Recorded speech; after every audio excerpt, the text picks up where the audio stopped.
Seyid Mehdi Qəvam bir ruhanidir, alimdir. Deyir, gedmişdi, tələbələri ilə bir yerdə dincəlir. Bu yanda da bir nəfər adamdı, adını unutmuşam, məhərrəmdə yazmışdım, qeyd eləmişdim. O yanda oturub içki içir, musiqi səsi, əyləncə səsi. Məşhur bir fasik deyək də, günahkar bir adam, sayılan bir adamdır. Buna gəlib dedilər ki, bu ruhani, bu seyid, bu ağa ildə, ömürdə bir dəfə gələr, bu parkda oturar, dincələr, istirahət eləyər. Onun hörmətini saxla, mümkünsə. Biraz səs-küyüz az olsun, falan deyir, hə, baş üstə, səsini azaldır, o mahnısının, özü də içkili vəziyyətdə. Deyir, amma icazə olsaydı, gedib onunla bir görüşərdim, ona ədəb bildirərdim, ehtiramımı bildirərdim. Gəlir deyir, ağa, bağışlayın, bilməmişik siz buradasınız, üzr istəyirik sizdən, mən sizə narahatçılıq yaratmarıq, alnından dir öpür, elə o vəziyyətdə.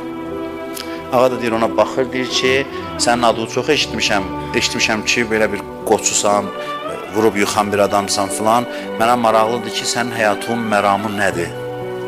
Görün, bəlkə xoşuma gəldi, mən də qəbul elədim. Deyir ki, bizim qaydalarımız var da, biz də həyatda bəzi qaydaları qəbul eləmişik. Deyir, məsələn, bizim bir qaydamız məsələn budur ki, birinin çörəyini yesək, o çörəyi tapdalamarıq.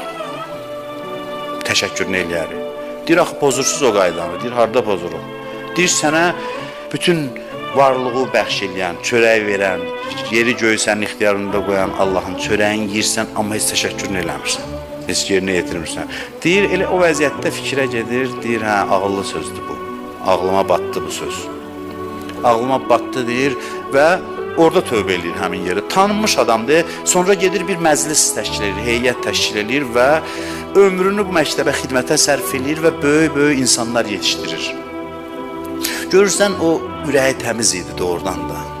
Ürəyi təmiz idi, bilmirdi, eşitməmişdi, təqdim eləməmişdilər. Bir qəlbinə toxunan bir şey baş verməmişdi. Necə hidayət oldu? Allah bilsiz necə imtihan elədi. Bir dənə fəzilətli adamla üzbəüz qarşılaşdı.